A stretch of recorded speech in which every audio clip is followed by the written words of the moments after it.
All right, we're going to call the committee to order. Greetings, everyone. This is the Minnesota Senate Transportation Committee hearing of Wednesday, March 1st, 2023. Apologies for starting late. It's 3:30. The prior committee went a little long, and it takes a while to turn the room. So we apologize to the public who has been waiting patiently. We appreciate your patience. Members and to the public, we have 6 items, 6 bills to be heard on the agenda, down from 8, 2 of which were going to take us a lot longer, so counting our blessings there that a little more dust got thrown up on the way into a committee than we thought, so we thought we would pause on those and try to work some things out before we brought them forward for a hearing. So with that, I do see Senator Mohamed did make it into the room. Senator Mohamed, I don't think this bill will take too long, so we'll just start with Senator Carlson, if that's all right, and then we'll jump back to your item. So we're going to start with agenda item number 2, Senate File 1360. Senator Carlson. Thank you, Mr. Chair. I have, as you said, Senate File 1360, which in general is described as a vehicle requirement to slow down and move over for a stopped vehicle with its emergency flashing and warning lights activated. And members of the committee and Senator, we've had a lot of history on the issue of people speeding by stopped vehicles, and we've even had some deaths that have happened because of it, because they didn't slow down, they didn't move over, and there was contact with the person, and we've made it a law that you had to slow down for emergency vehicles, and we named the vehicles, the authorized vehicles are tow trucks, freeway service patrol vehicles, road maintenance vehicles, utility company vehicles, construction vehicles, and solid waste and recycling vehicles. But you know, that isn't enough. And in fact, I worked on one bill that where we really needed to do that for school buses as well that had 4-way flashers on it. And we managed to get the law changed to allow the drivers to use the 8-way signals and the stop arm.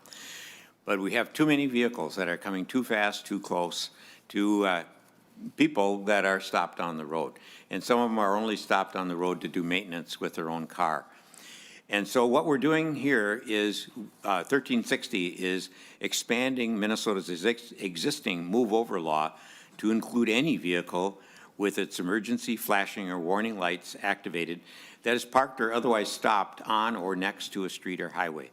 It would approve to as yet undefined, it would also appropriate as yet undefined but soon to be defined amount from the general fund to DPS for public awareness and to promote understanding and compliance with this expansion. And with that, Mr. Chair, I have the A2 author's amendment, which adds an appropriation, fills in the blank of $100,000 for fiscal year 2024, and it's primarily for public awareness, the public awareness campaign to promote understanding and compliance. So Senator Carlson offers the A2 amendment, author's amendment, establishing the appropriation. Any questions, members? All in favor say aye. Aye. Aye. Opposed say no. Motion carries. So Senator Carlson. Yes, thank you, Mr. Chair. And we do have another amendment that I'm thankful that Senator Jasinski, I believe, is going to offer it. And I don't know if it's been passed out yet or not, but that I regard that as a friendly amendment. And what it does is it makes a correction in the law that so that it doesn't only refer to authorized vehicles, it also refers to the private vehicles. So Senator Jasinski. Senator Jasinski, would you like to offer the A1? Thank you, Mr. Chair and Senator Carlson. And I'd like to take I'd like to take credit for it, sorry, but I'm going to give that one to my staff. They're the ones that caught the correction, so I'll give it to my staff who caught that correction. And with that, I'd offer the A1 amendment. All right, and I think we already got a little bit of an explanation from Senator Carlson. I think it's in your packets, members. The A1 is very simple technical amendment fixes up some language. All in favor, any questions, comments? All in favor say aye. Aye. Opposed say no. Motion carries. All right. Thank you, Senator members. Carlson. And with that, I have some testifiers here that can give you a little bit more background. I have a lot more background. I could give you stats on how many people have died in different situations, but I think we have Ms. Meredith Mitz from AAA Minnesota to describe what, I'm sorry, I'm gonna first bring up Jordan Alt-Altenfeld, Aufterheide. Isn't your wife a German teacher? Yeah, I know.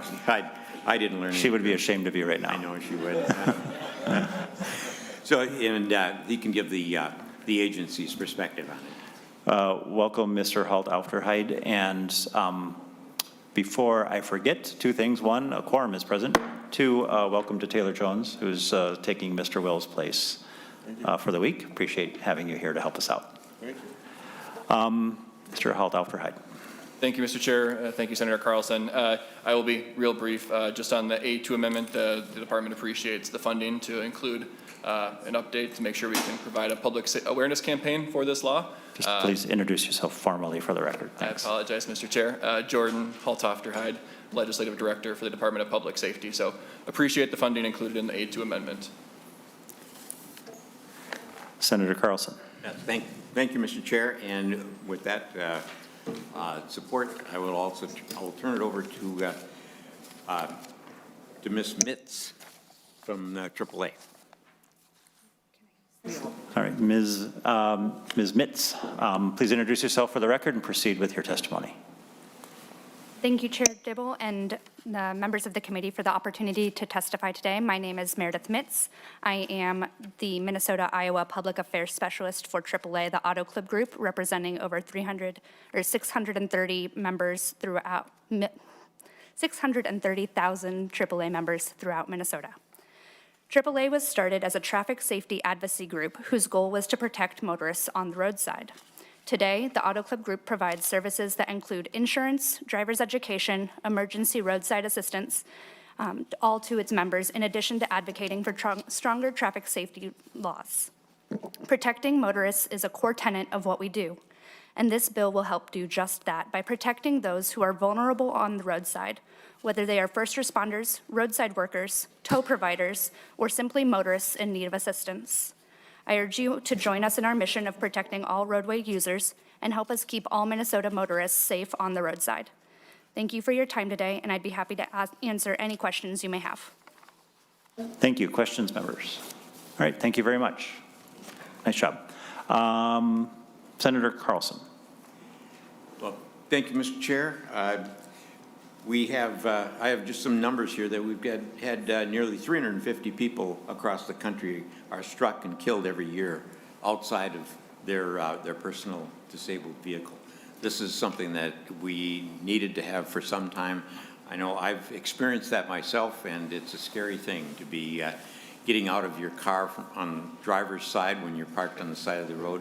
And this will help to at least educate drivers that they need to give you more space. Great. So Thanks. with that. Senator Carlson had Colonel Langer on the list of possible testifiers. Yes, Colonel Langer, He's talked here. with him. He doesn't feel that he would be hurt if we didn't have him, but he's available for questions. Okay, great, thanks. All right, anything further, members or Senator Carlson? Oh, Senator Jasinski. Thank you, Mr. Chair and Senator Carlson. And the overall idea, I definitely understand what we're trying to attempt here. But can you clarify? So on line 1.2, it says, on a highway having more than 2 lanes in the same direction is what this applies to. So are those 2 moving lanes, or is that a moving lane plus an emergency lane? I'm thinking if the language in this bill would only pertain to 3 lanes of moving traffic thing, is this more than 2 lanes? Is that correct?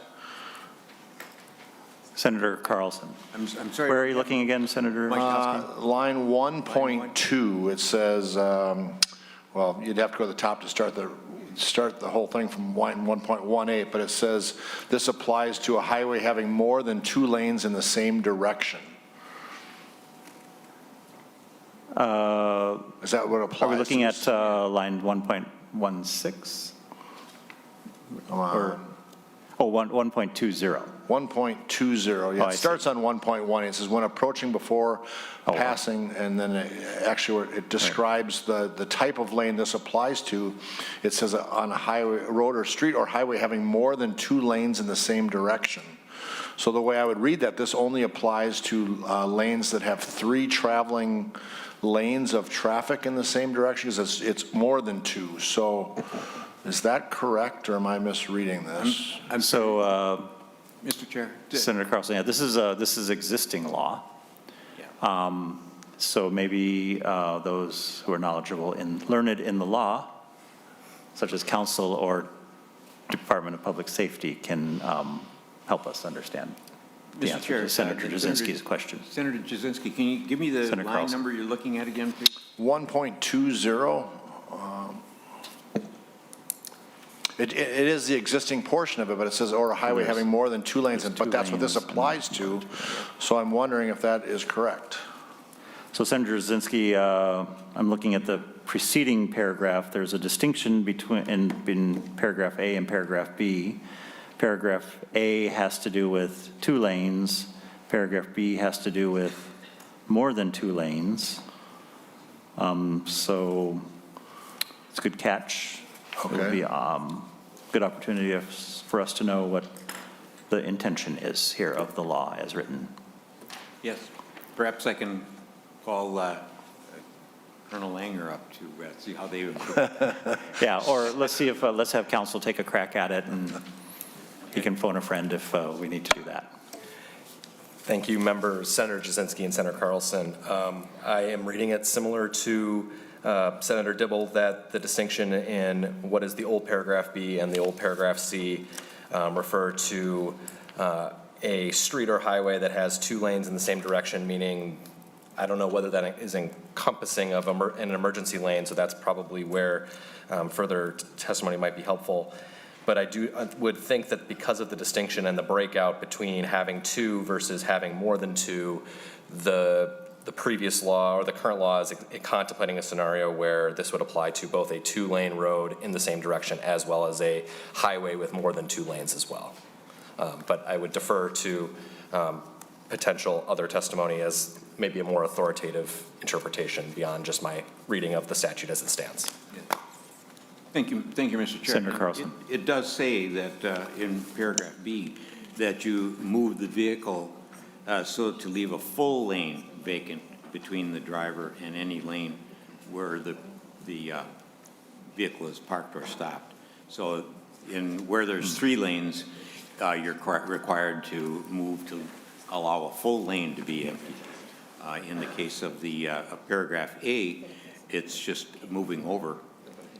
So safely move the vehicle to the lane farthest away from the vehicle.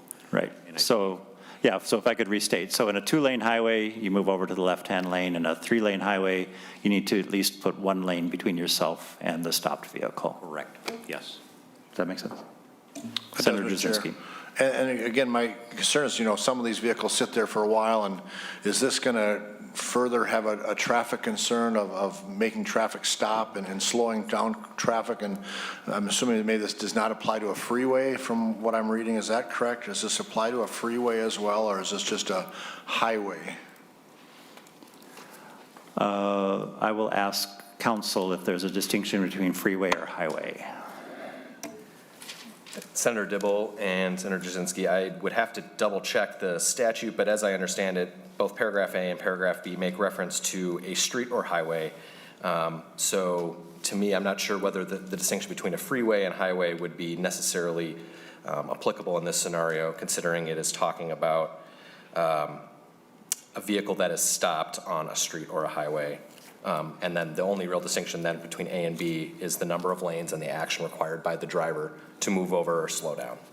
So as I understand it, I would have to double check in terms of the definition and statute, but based on the reading of this under current law, it would apply to both a street or a highway.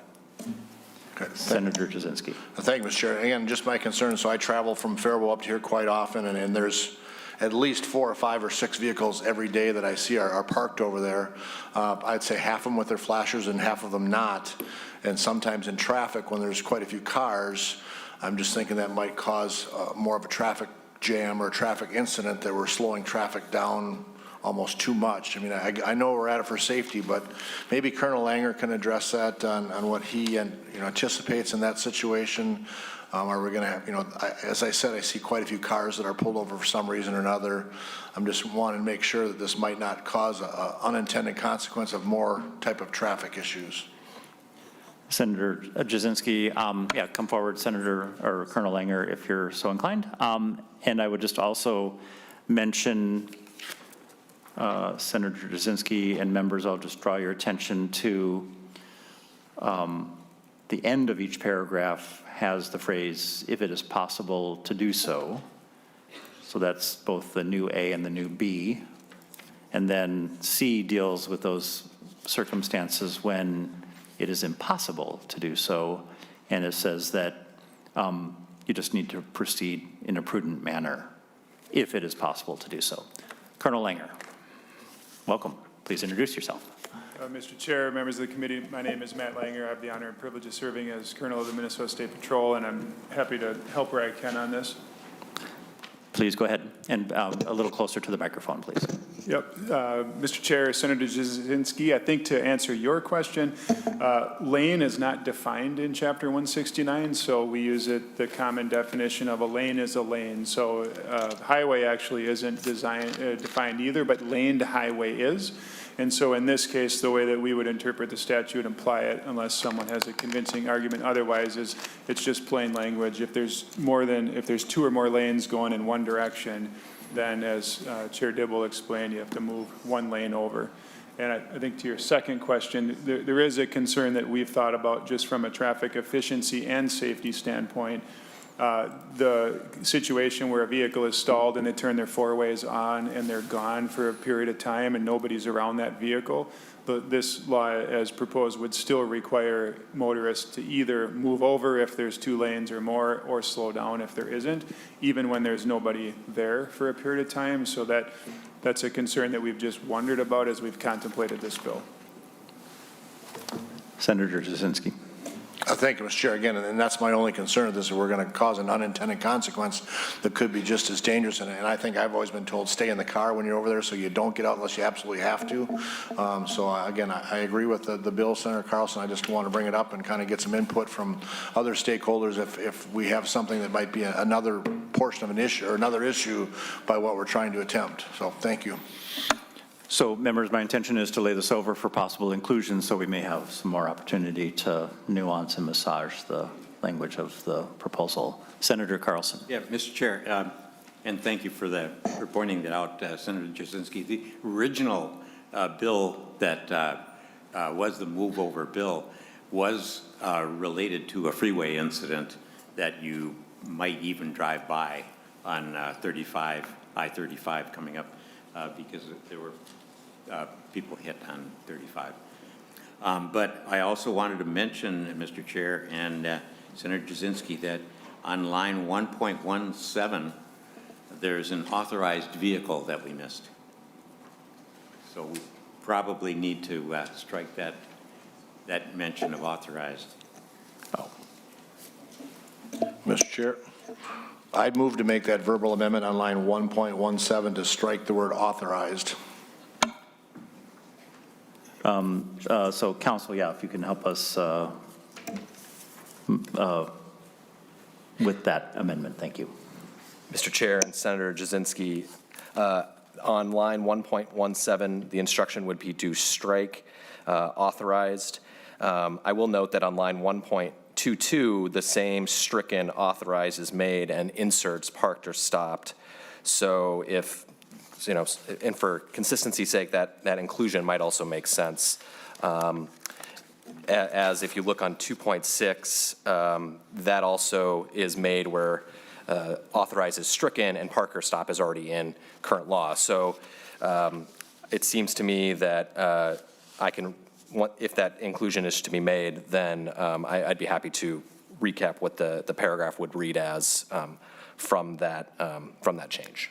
So Senator Jasinski, would you like to make the motion strike authorized and replace with park or stopped? Mr. Chair, so moved. All right. So, Mr. Greenfield, can you just read us the sentence, please? Mr. Chair and Senator Jasinski, so the new paragraph A would read, when approaching and before passing a vehicle with its emergency flashing or warning lights activated that is parked or otherwise stopped on or next to a street or highway having 2 lanes in the same direction, the driver of a vehicle shall safely move the vehicle to the lane furthest away from the parked or stopped vehicle, strike authorized, if it is possible to do so. All right, questions, members? All in favor say aye. Aye. Opposed say no. Motion carries. All right. Anything further, members? All right, with that, we will lay Senate File 1360 over for possible inclusion. Thank you, Senator Carlson. Thank you, Mr. Chair and members. All right, reverting to item number 1, Senate File 334, Senator Mohamed, welcome. Welcome back to room 1100, where you just spent a number of hours.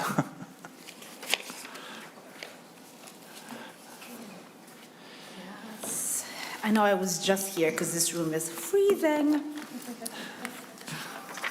Chair Dibble, members of the committee, it's good to be back here. In front of us, before you is Senate File 334, which enhances bus driver training to improve safety for people with mobility limitations on Metro Transit, especially in tough weather like we had this past week. We should give our drivers every tool needed to ensure the safety of people who have mobility limitations so people like Joy remain safe. I will let Joy's story speak for herself, but what I do want to say about Joy is that she has extreme tenacity and persistence, and now hopefully her hard work and persistence will pay off by ensuring that what happened to her does not happen to anyone else. All right, so Ms. Rindles-Hayden, are you going to go first? All right. Ms. Kelly, are you, all right. Oh, yeah, we lost our other microphone. I don't know what happened to it. So it's gone missing. Welcome to the committee, Ms. Kelly, and please introduce yourself for the record and proceed. Thank you, and good afternoon, Mr. Chair and members of the committee. My name is Cynthia Kelly, and I'm the Public Policy Coordinator with the Minnesota Brain Injury Alliance. I'm here to testify on behalf of Senate File 334, which is a citizen-led bill to make safer bus transit for people with disabilities and mobility limitations. This bill enhances the driver training requirement regarding for safety for people who use walker on Metro Transit as well as the suburban opt-out providers. The goal of this bill is to enhance existing training to ensure drivers have all of the tools and training they need when these situations do arise. Joy, our citizen advocate, is here with us to share her personal story of the importance of this bill. I want to mention that this bill was included both in the House and Senate transportation omnibus bills last year, and some of you may have recently read Joy's Star Tribune article. We are hopeful after years of Joy's tireless advocacy that we are able to get this passed. I want to thank Senator Dibble as well as Senator Mohamed for chief authoring this bill, and thank committee members and staff. I'll let Joy share her story of why this bill is so important to her. Ms. Rindles-Hayden, please introduce yourself and proceed. Welcome. Good afternoon. Dear members of the Senate Transportation Committee, my name is Joy Rindles-Hayden. I live in South Minneapolis, and I want to thank you for the opportunity to testify in support of Senate File 334. My accident happened about 3:40 p.m. on Monday, January 9th, 2017. That seems a long time ago, but I've been coming here 4 years now. I was coming home on the bus from physical therapy. My bus stopped at 38th in Chicago. I'm getting off the bus to make a transfer.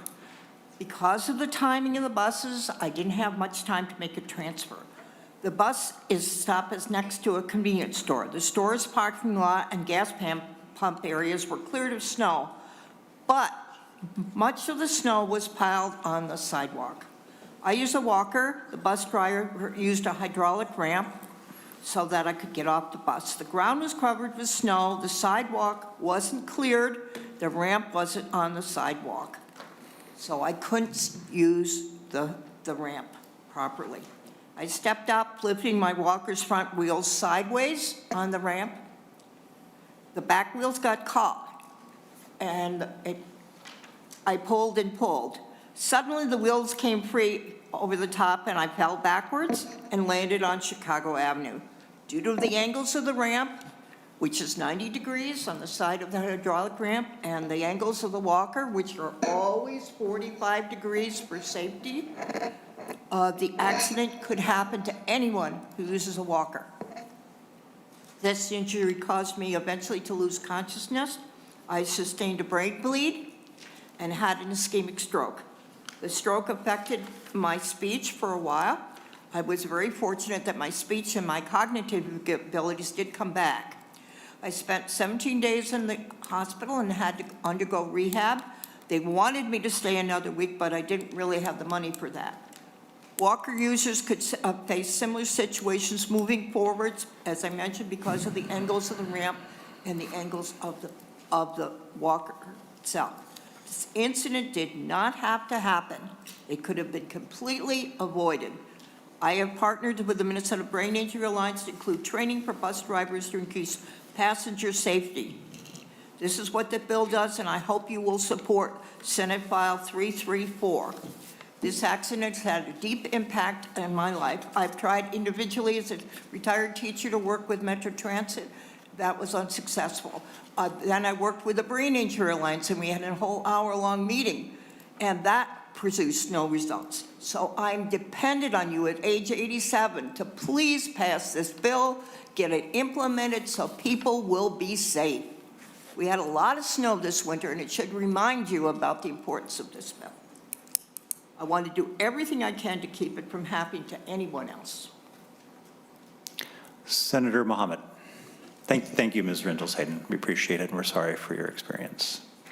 Thank you. Senator Mohamed. Thank you, Chair Dibble and members. I think her story speaks for herself and why this bill is really important. I met Joy when I was on the campaign trail, and she had shared her story with me, and I'm just really proud to be here and doing this alongside her, and I want to thank her for her work, and I'll stand for questions. Members, questions? Comments, amendments? All right. Senator McKeown, would you like to make a motion? This is on, it's going on. Members, there is a fiscal note in your packet. It shows a zero cost, so it can go to the floor. Senator McKeown. Thank you, Mr. Chair. I would like to recommend that Senate File 334 be recommended to pass and referred to the floor. All right. All in favor, say aye. Aye. Opposed, say no. Motion carries. Thank you, Senator Mohamed. Thank you, Ms. Rindels-Hayden. Thank you, Ms. Calais. All right, members, moving on to Senate File 1398, Senator Herr.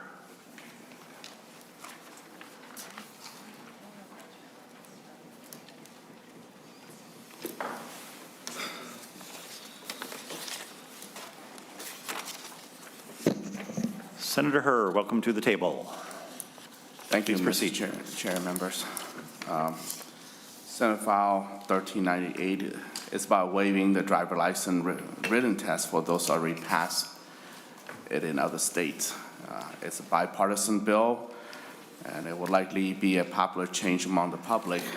To my surprise, today I just learned that Senator Jasinski has the same bill, so I suppose we all rush to get this legislation completed and passed. And so Senate File 1398 will eliminate the requirement of new Minnesota resident having to take a written test to obtain their driver license if they already have one from other state.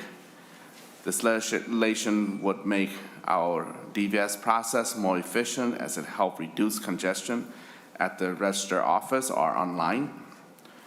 Most states do not have this requirement for their new resident in order to receive an in-state driver license. This legislation will also apply to motor vehicle license, but will not change the requirement for 21 years old and under, whether they are new or old resident of Minnesota. Mr. Chair, member, I don't have coordinated testifiers for this legislation, but I can safely say that DPS is not opposed to this change, as records have shown in the past. It's also a high recommendation by Rick King, independent expert review drivers and vehicle service published in 2022. I don't know if the page, print out my page number 24 that specified that. How I arrive at being the chief author of this bill is due to knowing constituents who hesitate to get their Minnesota driver license for fear of not passing the written test. And this not necessarily a language barrier, but also include that population as well. So I joined Senator Housley and Senator Newman as co-author in 2022, which language is identical to this bill. Knowing that there's greater needs for our protected class, I am carrying the bill this session. This legislation will make it more welcoming to residents who receive out-of-state driver license and then transfer to the state, so that they don't hesitate or delay what needs to be done. Mr. Chair, member, I ask for your support and stand for any questions. Thank you, Senator Herr. I see that Director Zhang is listed as a potential testifier. It looks like he's just holding up his thumb. He's here to respond if we have further questions. All right, thank you so much. All right, questions, members? All right, so Ms. Boyd, would you please help us understand? The fiscal note looks a little funny, members, because it was cribbed from the fiscal note that was generated for a proposal that will, a larger package that will be coming from Senator Jasinski. This provision is embedded in that package, the independent expert review package that we'll be hearing soon. And so it was kind of pulled out of there. So Ms. Boyd. Thank you, Mr. Chair. And you're correct. This same language is included in a larger bill, and the fiscal note for that bill was completed. So rather than pass out a very large fiscal note, I just pulled out the figures for these provision from that fiscal note, and the completed fiscal note for 1398 should be done shortly. So just walking through it very quickly, the first line shows from the fiscal note the total Class D knowledge exams that were administered in calendar year 2022. About 269,000. Out of those, about 80,820 were administered to holders of out-of-state driver's licenses taking these exams. And there is no charge for a knowledge exam unless you're taking a third or subsequent retest of the exam, and then there is a $10 fee. So those out-of-state driver's license holders that would be taking these retests and paying the $10 fee would be approximately 11,800. If calendar year 22 is any indication, and that would be a loss of $10 fee revenue for each, totaling 118,000 loss of revenue, and that is revenue to the driver services operating account in the special revenue fund. And then similarly, there is a fee to take a knowledge exam for the out-of-state motorcycle endorsement, which is also covered in this language, and that is a $2.50 fee for those knowledge exams. So that would be a loss of revenue for approximately 1,800 test takers of $4,640. And then similarly for retests, there would be a $10 fee, and that would be a loss of revenue for people no longer having to take that exam of $1,790 per year. So that total loss of revenue to driver services operating account would be $124,560. And then I'm sorry, Mr. Chair, I'll just note on the bottom that the fiscal note also does say that the DVS will continue to collect the motorcycle endorsement fee of $26.50, and that goes to the motorcycle safety fund and the general fund. So there's no change there, and that there will be a programming cost in MinDrive that can be absorbed in the DVS technology account.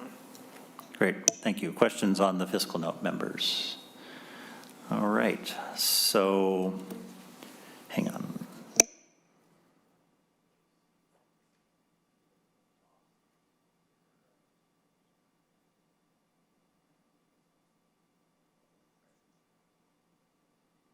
Thank you. All right. I've kind of gotten out of the habit, which is a bad habit, to ask if anyone else would like to testify on this subject. All right. Seeing none. And questions, members? Questions? Or Comments or amendments? All right, final word. And Senator Herr, because of this fiscal implication, we're going to lay this over for possible inclusion. Final word.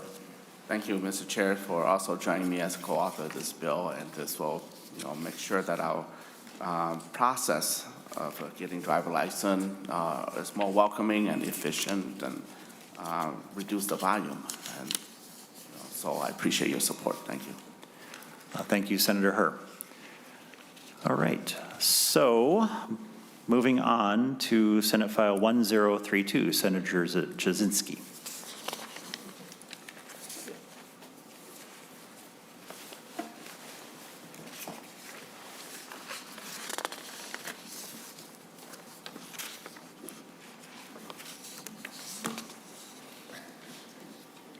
Welcome to the table. Thank you, Mr. Chair. I have in front of you Senate File number 1032.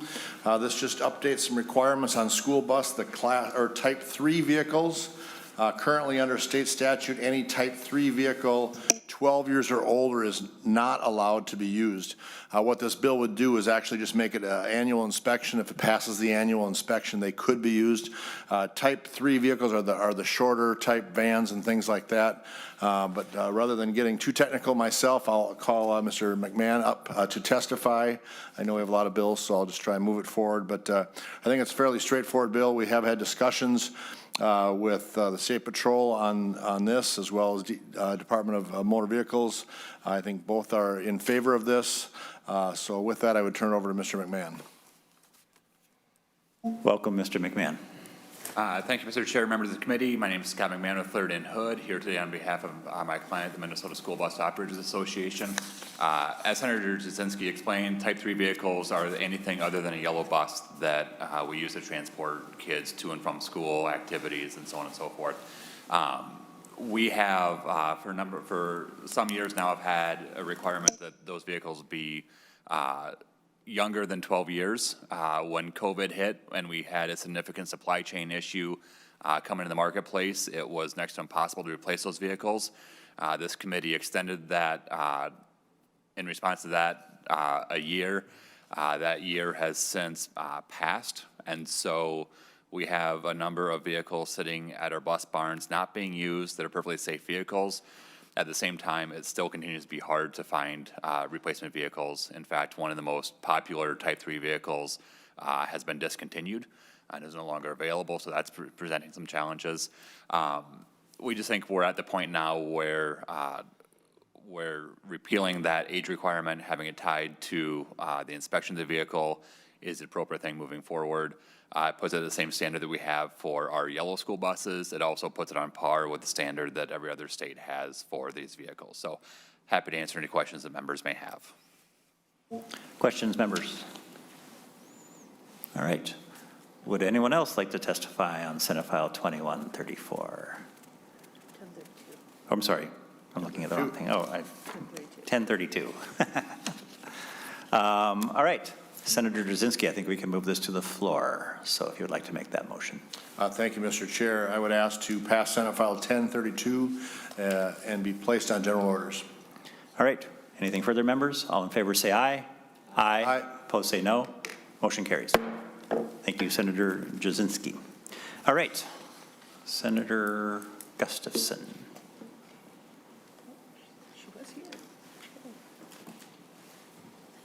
We'll just give her a moment to get back into the room. She was here.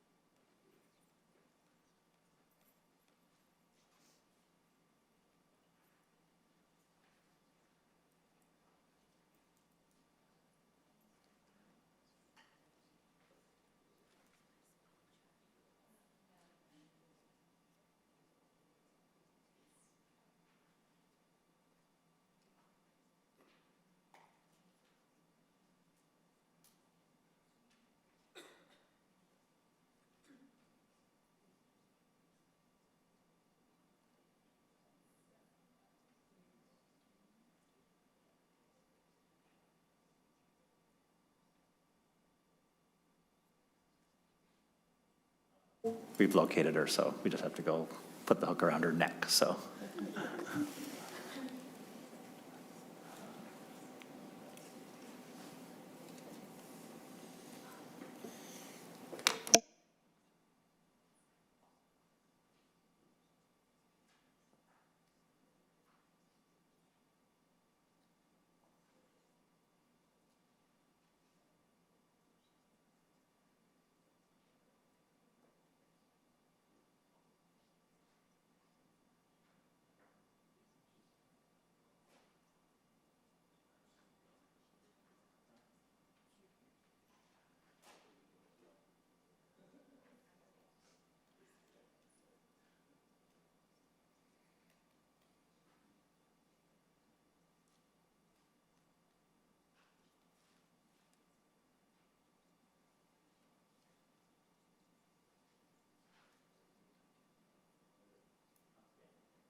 Welcome, Senator Gustafson. Thank you, Mr. Chair.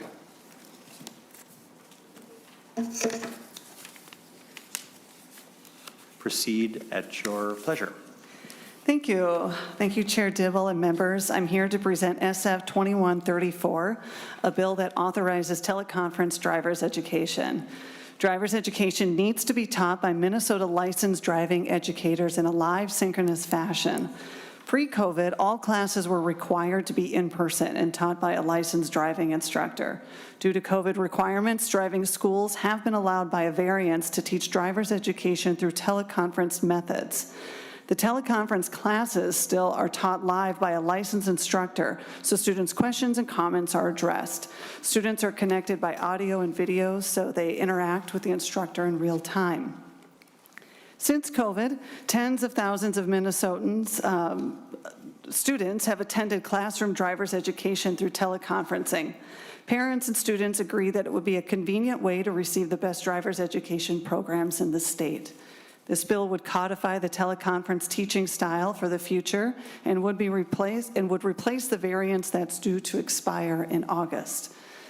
Here's why teleconference driver's education is a great option. One, it offers flexibility for parents and students to attend classes more easily while still requiring a live licensed instructor to teach the class.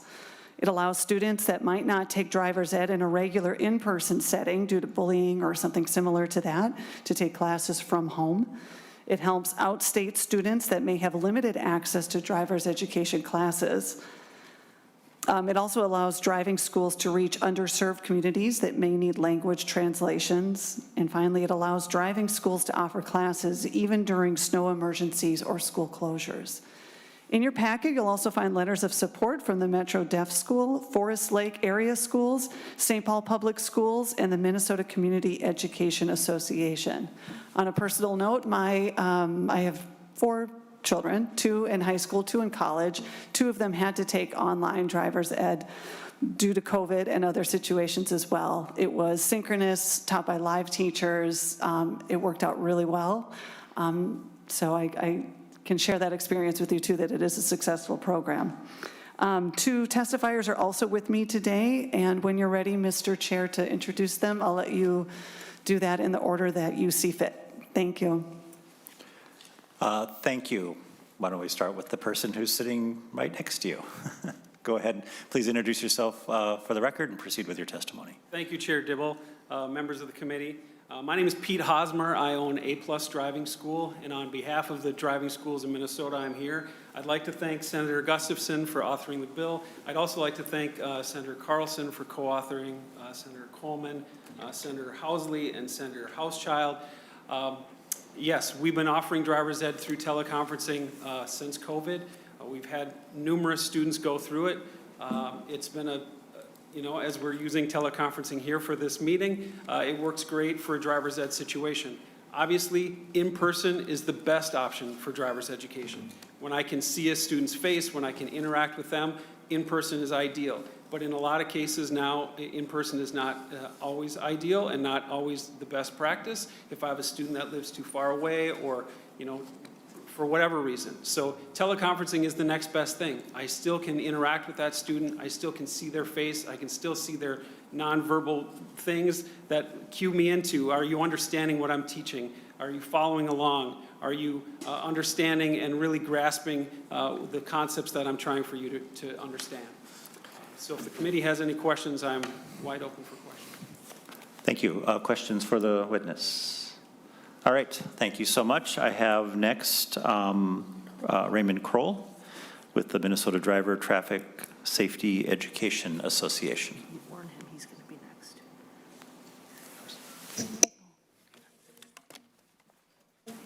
Oh, and then I'll let John Palmer know that he'll be up after Mr. Kroll, and he's remote.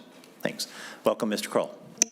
Mr. Chairman, Senator Dibble and Madam Gustafson, thank you. I'm the legislative chairman for the Minnesota Driver Traffic Safety Education Association. I've been dealing with traffic safety since 1966 when I started teaching at Jefferson Junior High School. I'm a proponent of the Smith system seeing habits. Aim high, get the big picture, keep your eyes moving, make sure they see you, and leave yourself an out. Every one of my students at De La Salle High School got one of those brochures. I hand them out to people with students that are getting started in their driver ed experience. Our state association supports the teleconferencing concept. We had to use it during COVID.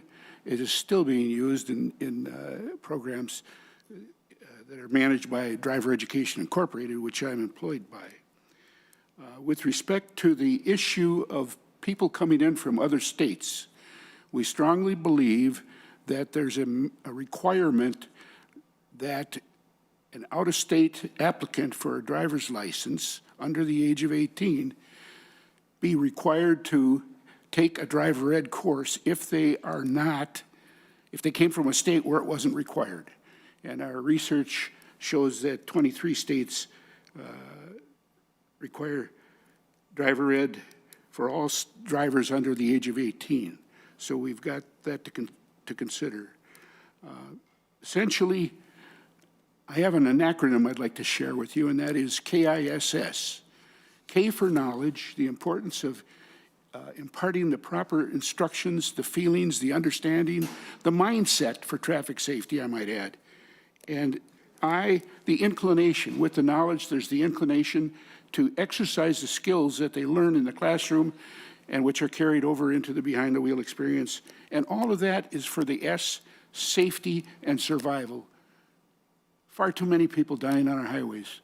I can remember when we were looking at 34,000. Now it's 42,000. We have zero death. TZD in Minnesota, I'm the liaison for MDT-SCA to zero death. And it's paramount in my judgment that we act properly in these areas.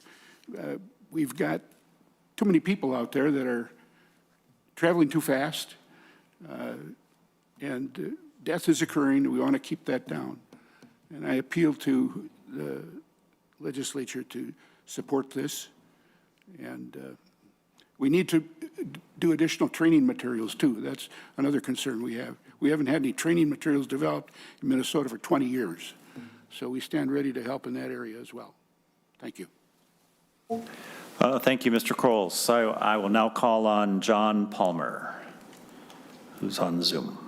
Mr. Chairman. Yes, we can hear you. And those present. I would not be able to be here unless there was teleconference availability for this meeting.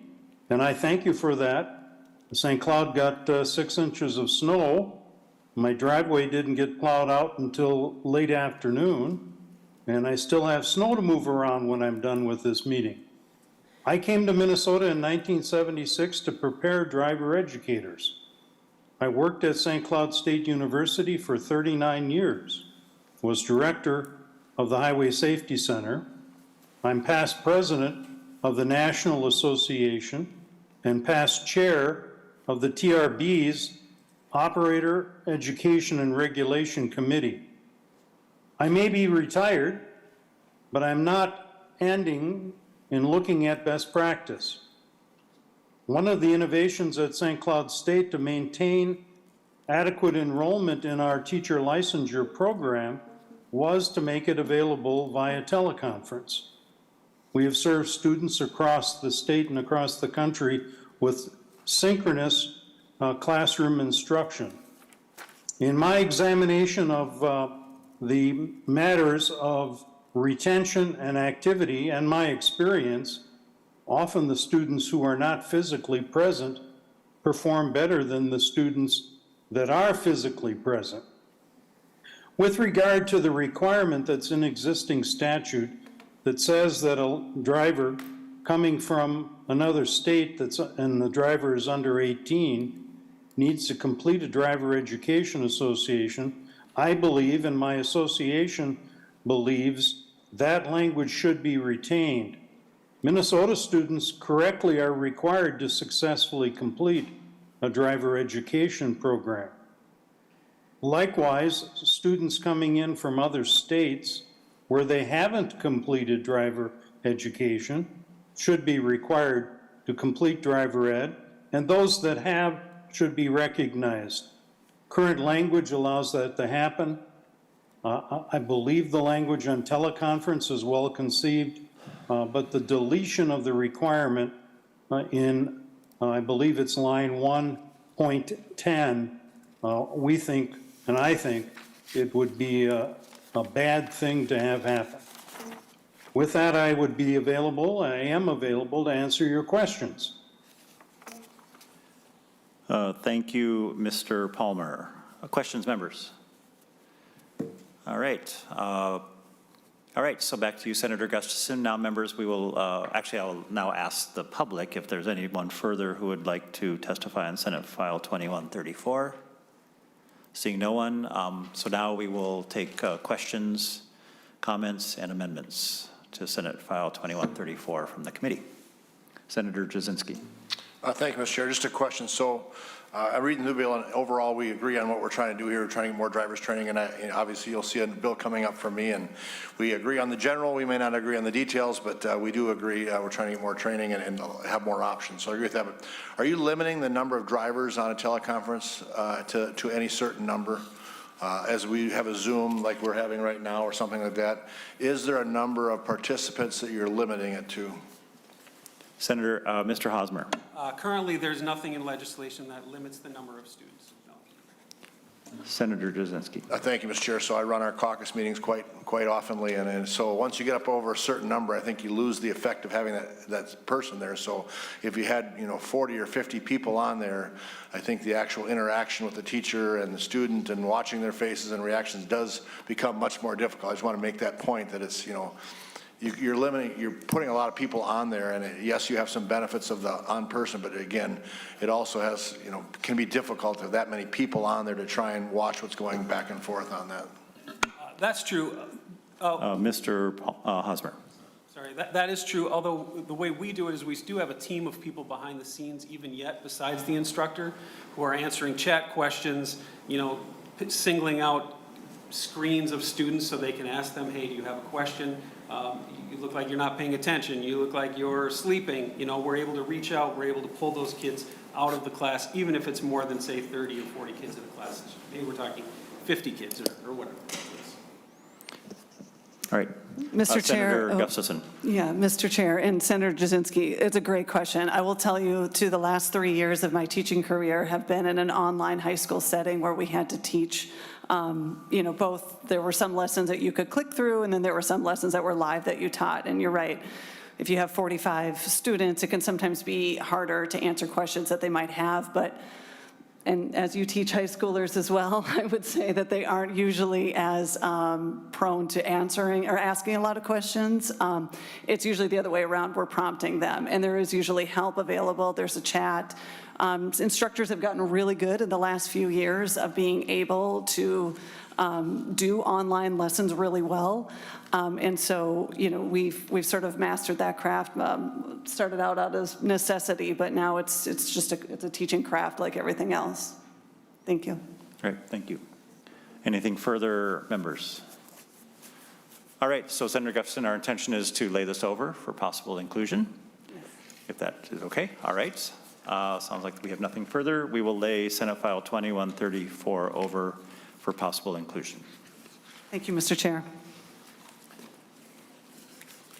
All right. Senator Jasinski.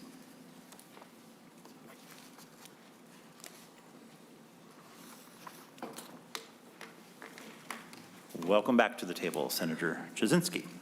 Thank you, Mr. Chair and members. Last item on the agenda is me, so I guess I'll try and make it as quick as we can because I don't want to hold us up for anything. But this is a bill that I've been working on for a couple years, Senate File 362, which is the online driver education programs establishment. As we have all gone through COVID and we've seen the testing delays and training delays of what's going on and trying to come up with another alternative, this bill came in front of me and I thought it was a very good bill. This is a self-paced class. It's an online, and I think, more and more we're seeing even the DNR and you can actually get your pilot license training done online. So this is a bill that I think offers another alternative. It's self-paced, so in difference from Senator Gustafson's bill where you have to be on at a certain time, this actually is a self-paced course that you can pace yourself, and they also have somebody available to answer questions 24 hours a day. So it's somewhat similar to Senator Gustafson's bill, but I think it's different enough that it provides another option. And again, these are just options. You don't have to take them this way. It provides our kids and their parents an alternative to in-classroom training. So I think it's a good thing. I'll have some testifiers come up, but I do need to get the bill in order. I'd like to offer the A1 amendment. Senator Jasinski offers the A1 amendment. Members, I believe that's in your packet. This is an author's amendment. Has to do with money. Any questions? All those in favor say aye. Aye. Opposed say no. Motion carries. All right, Senator Jasinski. And before I bring on a test, I just want to remind members that 23 other states currently allow the classroom portion of driver's training education to be completed in an online format, just like you have in front of you with this bill. So with that, I bring my first testifier forward, and she can give much more detailed information than I can and has great experience with this program and has been involved with it for many years. Welcome.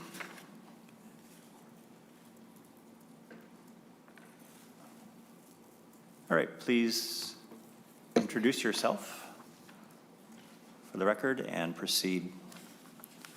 Thank you, Chair Dibble, Senator Jasinski, and members of the committee for the opportunity to testify at today's hearing. My name is Rachel Wilson. I am the Director of Driver Education Programs for AAA, the Auto Club Group. The Auto Club Group currently provides services including insurance, driver education, emergency... Ms. Wilson, could you pull the microphone just a little closer to your mouth? Thanks. Thank you. We offer driver education, emergency roadside assistance, and advocacy to over 630,000 Minnesotans. Personally, I've been involved in driver education for over 15 years, and I've taught thousands of students. I'd like to plainly state what this bill addresses. It's a new option for Minnesota families. This bill is only aimed at providing teens the option to take the classroom portion of driver education online. Giving Minnesota families this option will allow them to take or make the best choice for their family. This bill is not attempting to strip away any requirements to safely pass through driver education or the graduated driver license process. Students will still need to complete on-road driving lessons with a licensed Minnesota instructor, complete supervised practice with an adult, and successfully pass all state exams. If Minnesota teens have easier access to the classroom portion of driver education, it stands to reason more teens will be able to complete driver education and go through the licensing process.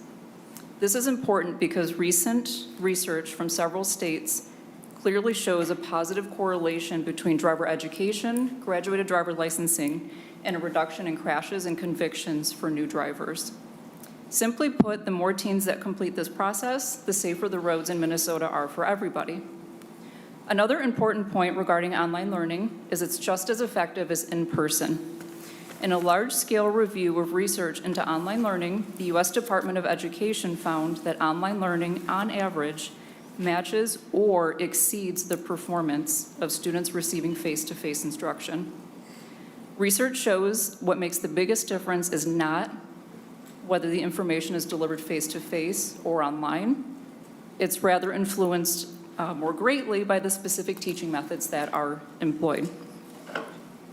There are many students that would benefit enormously from online options. For example, teens living in remote areas, busy teens juggling school, part-time jobs, sports, activities, teens that have different learning challenges. Maybe they learn at a slower pace, students with hearing difficulties, teens with ADD, ADHD, and so on. This bill can also mean flexibility and growth for Minnesota driving school businesses. Toward the end of 2021, AAA researched the impact of online driver education to driving school businesses. A total of 101 driving schools across 24 states participated in the survey research. The research found that most schools, the adoption of online novice driver education had either no effect on their business or a positive effect on their business, including more student enrollments, higher revenue, more training vehicles in their fleet, more instructors, and the number of locations in which they operate. Additionally, when asked about their feelings toward online driver education after their state adopted it, there was a very large percentage of driving school owners that felt favorably toward it. Allowing online driver education as an alternative option to the existing in-person classes is something that can benefit teens, their families, driving schools, and everyone that drives in Minnesota. It gives families flexibility. It's just as effective as in-person. It helps teens balance their busy lives. It helps Minnesota driving schools grow their business. Online isn't right for everybody, but neither is face-to-face learning. Let's allow all the options, in-person, virtual, and online driver education. AAA supports all of these opportunities, and let the families make that choice. Thank you for your time today. I'll be happy to answer any questions. And the final piece, if I'm so allowed, is to play just a very short video that showcases the AAA online course.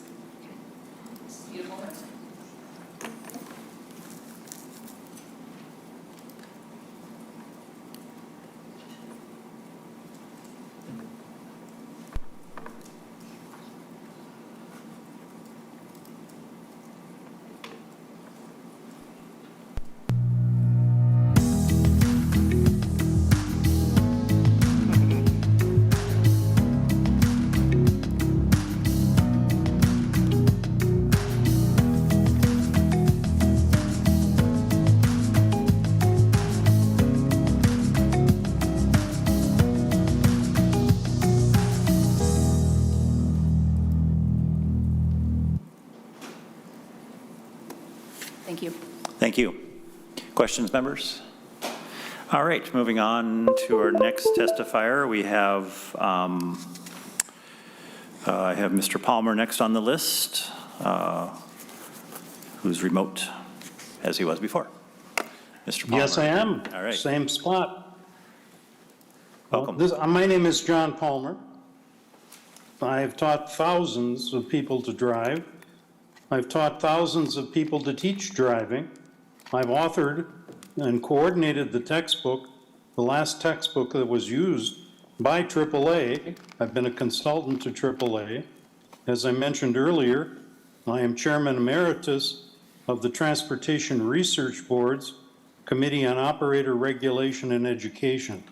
I'd like to point out that the research that was cited by the previous testifier involved no assessment of asynchronous instruction.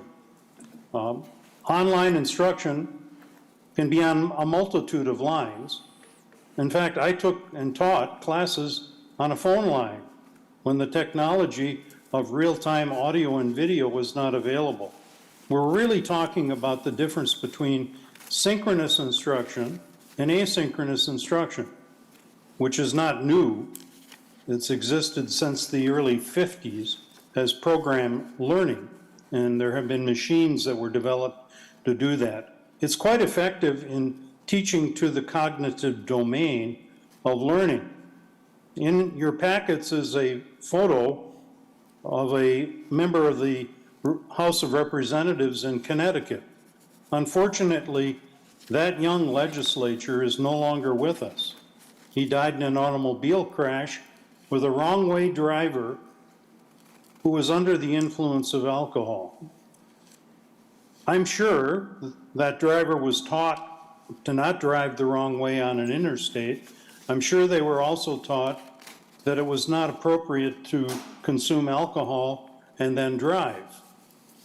But what he lacked was the inclination to carry on that activity, the inclination to do the right thing. And it's my experience that drivers make mistakes for one of three reasons. They either lack a skill, they lack a knowledge, or they lack the inclination to use the knowledge and skill they have. One of the things I've done over the last 40 years in the state of Minnesota is develop curriculum which addresses the affective domain. That is the domain of human thinking and behavior resulting in inclinations to act. I'm deeply concerned that when you take the human being out of the learning process for classroom driver education and replace it with HAL, the voice of a computer, you will lose that personal touch and you will lose the ability to directly address the affective domain and influence the inclinations of drivers to do the right things. For those reasons, and many more, I oppose, and my association opposes, the option of having asynchronous, computer-managed classroom driver education. I'd be happy to respond to any questions that you have, and with that, I will conclude my testimony. Thank you, Mr. Palmer. So next we have Rena Kapadia. We'll have her say her last name. Welcome to the committee.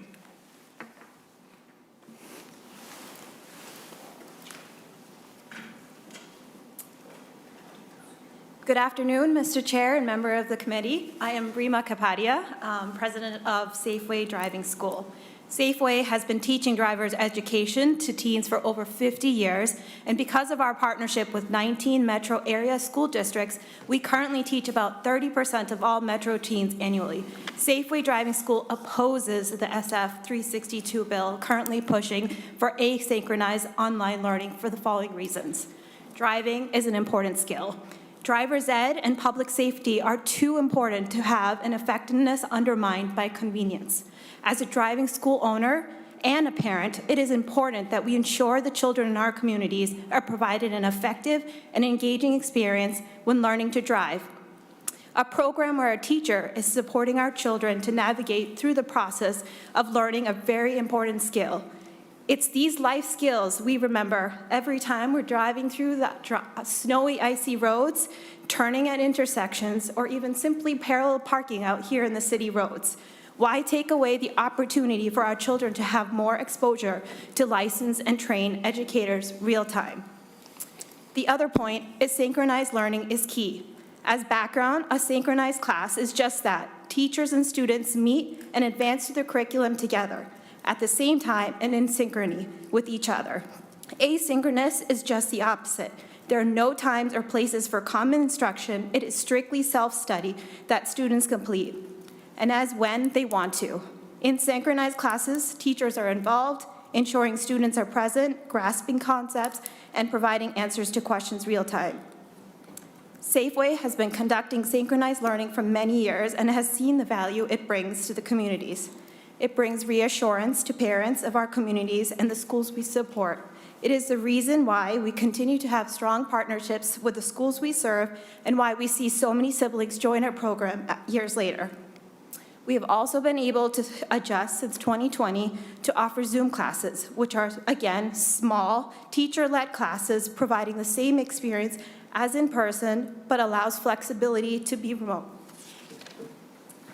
And it's also, another point, it's consistency to our Minnesota high school classes.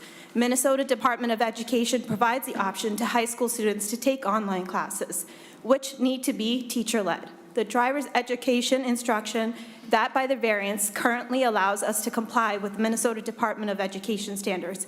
By coincidence, we currently have the best of both worlds, so why change? Why should driver's education be different than other high school courses?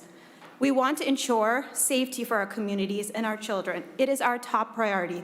We want to continue to help prepare our students to be safe drivers, and the only way we can do that is provide them a program that provides real-time support. Thank you for your consideration, and thank you for the opportunity to be here. Any questions? Any questions, members? Thank you for your testimony. And I have James, now I've got another challenge, Kilibarda, or Kilibarda. Kilibarda, welcome. Thank you. Thank you, Chair. Thank you, members. I'll be brief. I'm James Kilibarda. I'm the owner of Illy Driving School. I'm a small business owner in Minnesota. One of my main goals when I teach driver's education is to connect with my students, changing their attitudes. That's one of the biggest ways I can really do my craft. So when I'm teaching, if they couldn't ask questions, I'm not teaching. I'm just talking. So that's one of my biggest issues with the asynchronous level is there's no interaction. I'm missing a class tonight. I had a sub come in, and every time I teach a class, it's different because I'm not teaching that material. I'm teaching with the students in front of me. And every time they ask a question, we go somewhere else because I need to answer that question. So that's where this asynchronous just doesn't work. I am teaching material, and every day, like today, I'm teaching all about testing and all that information. But if someone's going to ask a question about that I didn't prepare for, that I didn't expect, and if it was just a computer program, their question goes unanswered. And so when they ask that question, I can answer it because I have the knowledge, and if I don't have the knowledge, I can find the knowledge, and I can get them the information. Secondly, they talked about this being good for small businesses in Minnesota. I don't see that in any way, how this is good for me. I'm already teaching driver's education. Having me have a computer program that does this doesn't enhance my business in any way. What this does is it opens me up to competition from large national firms who can come and beat me out on Google and can be really big and much in front of me on any search engine, not offering a better education and not offering anything that I don't already offer. But they can compete more than me because they're bigger and they have more money. I'm small. I'm not going to ever win in that environment. But they're not going to do a better job, and they're not going to connect to the students the way I connect to my students. That's it. And if you have any questions, I would love to answer anything for you. Thank you so much. Questions, members? All right. Would anyone else like to testify on Senate File 362? All right. Oh, come forward, please.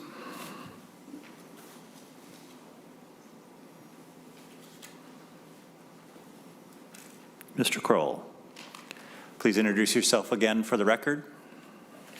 Thank you. Raymond Kroll. I'm speaking as a driver education instructor. I came back from retirement in 2001 to De La Salle High School, my alma mater. And one of the first things that I put on the whiteboard was parents should not have to bury their students. And then I lift up a picture of Beth Ann Walden, the eldest daughter of my second wife. My first wife and I were never blessed with children. My second wife doesn't say that Beth Ann died. She says she was killed. On a sunny Sunday afternoon on a freeway in Texas between Dallas and Austin. She was a PhD in inorganic chemistry, computer chips. I do that to set the stage. I'm right there with those students. We start with respect. I respect them, and they show respect for me. I was able to deal with a student the very first day that he was in class. He leaned over to another student and said, "I'm the class bully." I stopped the class right there, and I took him aside. I did not embarrass him in front of his fellow students. We walked out in the hall, and I told him, "You are here for a purpose, to learn how to drive a vehicle safely. I'm the teacher, you and I are going to work together." That lad understood what I said. I didn't have to go to the principal's office. We accomplished what we wanted. He got his driver's license. He went on to come back to help the school football team in his later years after going through college ball. So the value of the teacher working directly with the students is critically important for safety in our communities and on our roadways. Thank you. Thank you, and we're sorry for your loss. Thank you for sharing that. Okay, now we'll take it to the committee. Members, questions, comments, or amendments? All right, Senator Jasinski, last word. Thank you, Mr. Chair, and I want to, both bills you've heard today are similar. They're both bipartisan, so I want to thank my co-authors, Senator Morrison and Senator Seeberger, and then also thank Senator Gustafson. Again, what both of these bills do is give alternatives to our children and our parents across Minnesota. This bill gives a little bit more flexible schedules for our Minnesotans. As we all know, everybody's busy. And also, I agree with both sides, but I think some people do better at self-paced. If you're in either a synchronized or asynchronized, it's still, some people feel better at their self-paced. Also, you're going to see more and more as we go down workforce issues. So once you have a class put like this, it's simpler with the workforce issues. Also, as I've seen in the King report from the IER, he recommends that this type of something come forward. You can argue back and forth for synchronized versus asynchronized. In our bill, students can ask questions 24 hours a day, so there is someone there to ask the questions. This has been proven for snowmobiles, ATVs, watercraft, pilot licenses. You can do all these things online, are proven here. So this simply just gives another choice, and I'd actually like to see both of them go forward. But I think this is a good bill and has many advantages, again, for their flexible schedules of our Minnesotans today. So thank the committee and my co-authors for hearing the bill today. And thank you, Mr. Chair. All right, thank you, Senator Jasinski. We will lay Senate File 362 over for possible inclusion. And with that, members, that concludes our agenda. We started late but finished early. Pretty good. We wouldn't have had we had those other two bills on. So, Ms. Ethier, yeah, we didn't put Taylor to a roll call vote or anything. We didn't work him too hard at all. So, I appreciate you being here. So, what's going to happen on Monday? Thank you, Mr. Chair. We have 4 bills on our current agenda for Monday. Senate Files 1624 and 1625 will be presented by Senator Dibble, and those pertain to governance of the Metropolitan Council. We have Senate File 721 from Senator Jasinski having to do with the fees charged by auto dealers for new vehicles. And Senate File 1281 from Senator Howe, adding visually impaired people to physically disabled specific lists of people who are allowed to have ADA placards for parking. And then perhaps Senator Morrison's bill that was introduced today? Senator Morrison's bill also dealing with ADA parking.